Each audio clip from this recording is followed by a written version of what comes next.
नमस्कार, hot topic में आपका स्वागत है। मैं हूं अखिलेश शर्मा। पंजाब के बाद अब कांग्रेस का पूरा ध्यान राजस्थान पर चला गया है। कांग्रेस नेता राहुल गांधी सचिन पायलट से मिले हैं। उस बैठक में कांग्रेस की महासचिव प्रियंका गांधी वाड्रा भी मौजूद रही हैं। हमारे सहयोगी मनोरंजन भारती हमारे साथ थोड़ी देर में जुड़ेंगे, बताएंगे कि इसमें आखिर क्या चल रहा है राजस्थान में, क्योंकि लगातार मुलाकातों का सिलसिला वहां पर हो रहा है। सीपी जोशी से मुलाकात की है सचिन पायलट ने, उसके बाद सीपी जोशी की मुलाकात राहुल गांधी से हुई, फिर अब सचिन पायलट आकर राहुल गांधी से मिल रहे हैं। तो आखिर कुछ ना कुछ खिचड़ी जरूर पक रही है राजस्थान में, जो कि लंबे समय से पक रही है। मनोरंजन भारती हमारे साथ जुड़ रहे हैं, हमारे मैनेजिंग एडिटर। मनोरंजन, क्या चल रहा है राजस्थान में, क्योंकि कल शनिवार है और हम पिछले 2 शनिवार से देख रहे हैं कि मुख्यमंत्रियों की छुट्टी शनिवार को ही होती है। जी हाँ, पिछले शनिवार को मैं था, मुझे आना पड़ा था जब कैप्टन साहब की छुट्टी हो गई थी। लेकिन सच्चाई ये है कि मीटिंग्स होती रहती है, लेकिन मीटिंग अब ऐसी परिस्थिति में कि पंजाब का मुख्यमंत्री हटाया गया है तो अब कयास लगने स्वाभाविक है। आपको बता दूं कि 17 तारीख को भी इसके पहले राहुल गांधी की मीटिंग, प्रियंका भी मौजूद है, स्पीकर है जो उनकी मुलाकात हो चुकी है राहुल गांधी से।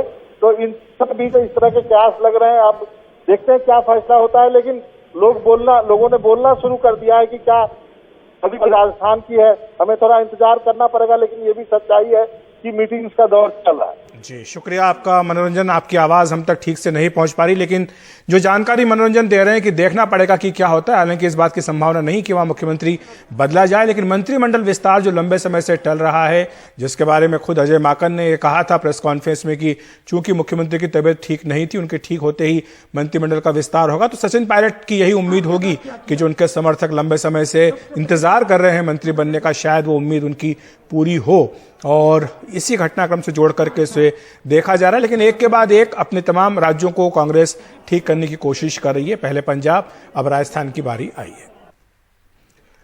बढ़ रहे हैं अगली खबर की ओर। तमाम क्षेत्रीय दल जनगणना में जाति को शामिल करने के लिए केंद्र सरकार से लगातार मांग कर रहे हैं, लेकिन अब केंद्र सरकार ने सुप्रीम कोर्ट में यह स्पष्ट कर दिया है कि जातिगत जनगणना नहीं करवाई जाएगी। देश में जातिगत जनगणना को लेकर लंबे वक्त से बहस छिड़ी है। इस मसले पर अब केंद्र सरकार ने अपना रुख साफ कर दिया है। सुप्रीम कोर्ट में एक हलफनामा दायर करते हुए केंद्र सरकार ने कहा है कि जनगणना में अन्य पिछड़ी जातियों की गिनती एक लंबा और कठिन काम है। सुप्रीम कोर्ट को अपने हलफनामे में केंद्र ने 2021 की जनगणना में जाति का सेक्शन जोड़ने का विरोध किया है। तर्क दिया है कि ऐसा करना बेहद कठिन होगा, इससे आंकड़ों में गड़बड़ी हो सकती है। 2011 की जनगणना के मद्देनजर सरकार के पास हर जाति की गिनती का कोई ठोस आंकड़ा नहीं है। सरकार ने कहा है कि 2011 में की गई सामाजिक, आर्थिक और जातिगत जनगणना गलतियों से भरी हुई है। केंद्र ने यह भी साफ किया है कि पिछली जनगणना का आंकड़ा किसी आधिकारिक इस्तेमाल के लिए नहीं है, न ही इसे सार्वजनिक किया गया है। ऐसे में जाति से जुड़े मसलों पर राज्य सरकारें इसका इस्तेमाल नहीं कर सकती हैं। केंद्र का कहना है कि इन आंकड़ों में गलतियां हैं, साथ ही कई जातियों के एक समान नाम कई तरह की दिक्कतें पैदा कर सकते हैं। जाति आधारित जनगणना करने की मांग बिहार और उत्तर प्रदेश के अलावा कई दूसरे राज्यों के सियासी दलों ने उठाई है, लेकिन सरकार के इस रुख से उन तमाम राजनीतिक दलों संगठनों को झटका लगा है। लालू प्रसाद यादव ने ट्वीट किया, बीजेपी आरएसएस पिछड़ा अति पिछड़ा वर्ग के साथ बहुत बड़ा छल कर रहा है। अगर केंद्र सरकार जनगणना फॉर्म में एक अतिरिक्त कॉलम जोड़कर देश की कुल आबादी के 60% से अधिक लोगों की जातीय जनगणना नहीं कर सकती, तो ऐसी सरकार और इन वर्गों के चुने गए सांसदों व मंत्रियों पर धिक्कार है, इनका बहिष्कार हो। देश के और प्रदेश के अनुसूचित जाति और ओबीसी, ईबीसी, शेड्यूल्ड कास्ट के लोग, SC, ST के लोग ये भली भांति समझ गया है कि देश को मुख्य धारा में लाने के लिए नरेंद्र मोदी जी ने काफी मेहनत करना है और हमारी समस्याओं को दूर करने के लिए नितांत आवश्यकता जो थी उसको पूरा कर रहे हैं। अब इस बीच में कुछ लोगों ने लड़ाने का प्रवृत्ति अपनाया है, ये सदियों से रहा है। जाति में तोड़ फोड़ करो, धर्म की बात कराओ, उनको अलग करो। तो मुझे लगता है कि देश के सर्वमान्य जो जातियां होती है ये बात को भली भांति समझ गई है और जाति के पीछे पड़ने वाली नहीं है। केंद्र ने पिछले साल जनवरी में एक अधिसूचना जारी कर 2021 की जनगणना के लिए जुटाई जाने वाली सूचनाओं का ब्यौरा तय किया था। और इसमें अनुसूचित जाति तथा अनुसूचित जनजाति से जुड़ी सूचनाओं समेत कई अन्य क्षेत्रों को शामिल किया गया था, लेकिन इसमें जाति की अन्य श्रेणियों का जिक्र नहीं किया गया है। भारत में यह हकीकत है कि जो ज़्यादातर फैसले पॉलिटिकल पार्टीज लेती हैं वो राजनीति पर आधारित होते हैं। क्षेत्रीय पार्टी चाहती हैं कि सेंसस जो है कास्ट बेस्ड सेंसस हो, लेकिन नेशनलिस्ट पार्टीज चाहे वो कांग्रेस हो या बीजेपी हो वो ऐसा नहीं चाहती, क्योंकि उन्हें पता है कि इसका सीधे सीधे असर उनकी राजनीति पर पड़ेगा, उनके वोट बैंक पर पड़ेगा। नई दिल्ली से नीता शर्मा, एनडीटीवी इंडिया के लिए। लोकसभा अध्यक्ष ओम बिरला ने आज कर्नाटक विधान परिषद और विधानसभा के सदस्यों को संबोधित किया। इस दौरान उन्होंने कहा कि जनप्रतिनिधि अपने आचरण से आदर्श प्रस्तुत करें, इससे लोकतंत्र के प्रति जनमानस की आस्था बढ़ेगी। साथ ही उन्होंने कहा कि लोकतंत्र की नींव निर्वाचित जनप्रतिनिधियों की जनता के प्रति जवाबदेही पर टिकी हुई है।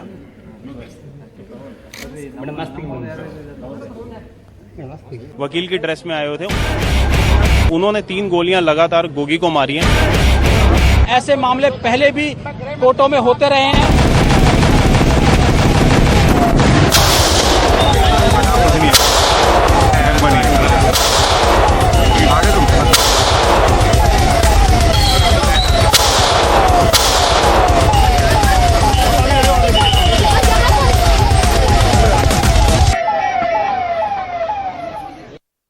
दिल्ली की रोहिणी कोर्ट में टिल्लू गैंग के लोगों ने गैंगस्टर गोगी पर हमला किया। वकील की वेशभूषा में आए थे हमलावर और गैंगस्टर गोगी मौके पर ही मार दिया गया। गोगी को स्पेशल सेल आज पेशी के लिए कोर्ट में लेकर गया था। बाद में स्पेशल सेल ने 2 हमलावरों को मौके पर मार गिराया। एक का नाम राहुल है, जिस पर 50,000 रुपए का इनाम था, जबकि दूसरा उसका साथी है। हमारे सहयोगी सौरभ शुक्ला अधिक जानकारी दे रहे हैं। ये वही गेट नंबर 4 है जहां से दोनों टिल्लू गैंग के गैंगस्टर राहुल और मॉरिस वकील की वेशभूषा में अंदर गए थे। और ये जो दरवाजा है, ये जो गेट है, यहाँ मेटल डिटेक्टर लगा है, जिससे अब पूरी तरीके से जांच की जा रही है जो भी अंदर जा रहा है। लेकिन पहले 1 बजे, दोपहर 1 बजे तक पहले तक यहाँ से तमाम लोग बिना सुरक्षा जांच के अंदर गए, खासकर वकील। अभी तो यहाँ पर सुरक्षा व्यवस्था चाक चौबंद कर दी गई है। वकील हो या पुलिस वाले, सबको इस मेटल डिटेक्टर से होकर गुजरना पड़ रहा है। लेकिन सबसे बड़ा सवाल कि कैसे राहुल और मॉरिस जो टिल्लू गैंग के सदस्य हैं, अंदर बंदूक लेके चले गए और उनकी सुरक्षा जांच नहीं की गई। ये वही गेट नंबर 4 है जहां से इन्होंने एंट्री ली और लगभग 1 बजे का वक्त है। कोर्ट रूम नंबर 2007 में पूरी वारदात हुई है और ये 2nd फ्लोर पर है। फिलहाल सबको बाहर निकाल दिया गया है। दिल्ली पुलिस की कई टीमें हैं जो अंदर इस वक्त जांच कर रही हैं। फॉरेंसिक की टीम है, वो अंदर पहुंच चुकी हैं, वो कुछ सुराग निकाल रहे हैं। और सबसे बड़ी बात यहाँ पर निकलकर सामने आ रही है कि जब ये गोगी मान को यहाँ पर पेश किया गया, उसको अंदर ले जाने का एक अलग रास्ता था और इतनी अच्छी रेकी की हुई थी टिल्लू गैंग के इन दोनों सदस्यों ने कि उन्हें पता था कि जब पुलिस इनको कोर्ट रूम के अंदर जहाँ तक लेकर के आएगी तब उसे गोली नहीं मार सकते हैं, लेकिन कोर्ट रूम के अंदर उसको गोली मार सकते हैं। इसीलिए वो पहले ही आधे घंटे पहले ही जाकर के कोर्ट रूम नंबर 207 में जाके बैठ गए और जैसे ही गोगी मान आया उसके ऊपर ताबड़तोड़ फायरिंग कर दी। वहाँ पर दिल्ली पुलिस स्पेशल दल के लोग भी मौजूद है जो कि गोगी मान को वहाँ पर लेके आए, तो उन्होंने भी जवाबी फायरिंग की, जिसमें दोनों शूटर उनकी मौत हो गई। वकीलों पर यह आरोप लगता है कि वकील कोर्ट रूम के अंदर पुलिस के साथ कोऑपरेट नहीं करते हैं। ये सच बात है। मैं सुप्रीम कोर्ट में होता हूँ, ये प्रॉक्सिमिटी कार्ड सुप्रीम कोर्ट का बना हुआ है, तो वहाँ भी अलाउड नहीं है। कोई भी सेशन कोर्ट की बात सेशन कोर्ट, हाई कोर्ट में सबकी सर्च सुप्रीम कोर्ट में क्या वकील पूरी तरीके से पुलिस के साथ सहयोग करते हैं सुरक्षा जांच में? ऐसा नहीं, सभी लोग सहयोग करते हैं। अगर सभी लोग सहयोग करें तो ऐसा नहीं है। कुछ लोग सहयोग भी करते हैं, कुछ लोग इसे प्रेस्टीज इशू मान लेते हैं। वकीलों को जब एयरपोर्ट पे चेकिंग कराते हैं, मेट्रो में तक कराते हैं, तो यहाँ तो अपनी सुरक्षा, अपने चैम्बर है यहाँ, तो उनकी भी सुरक्षा होनी चाहिए, जिससे आम जनमानस सुरक्षा चूक जो है दिल्ली पुलिस की तरफ से हो गई है। फिलहाल यहाँ पर अब आपको वापस उस मेटल डिटेक्टर के पास ले जाते हैं जहाँ से अब सबकी सुरक्षा जांच की जा रही है। लेकिन अगर यही पहले किया होता तो ये जो दिल्ली पुलिस के ऊपर सवाल खड़ा कर देने वाला जो पूरी वारदात हुई है, दिल्ली पुलिस की जो छवि दागदार हुई है, वो ना हुई होती। और एक महिला वकील के भी कहा जा रहा है कि चोट आई है इस पूरी वारदात में। सहयोगी प्रेम सिंह के साथ सौरभ शुक्ला, एनडीटीवी इंडिया।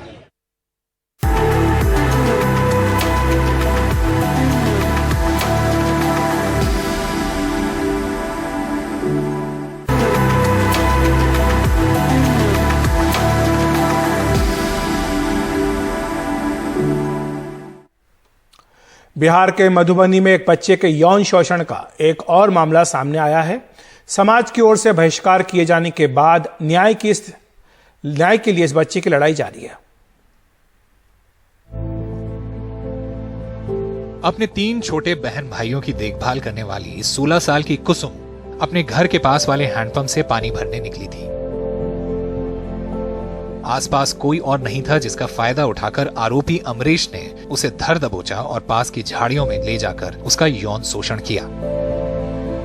हमारी संगठन खास करके हम बच्चों के लिए के शोषण पे काम करते हैं, तो खास करके अभी हम लोग का जो सोच है कि इस तरह के पॉक्सो केस जो भी हैं, जो दुष्कर्म हो रहे हैं और उन परिवारों को न्याय नहीं मिल रहा है, उनकी आवाज़ बनना।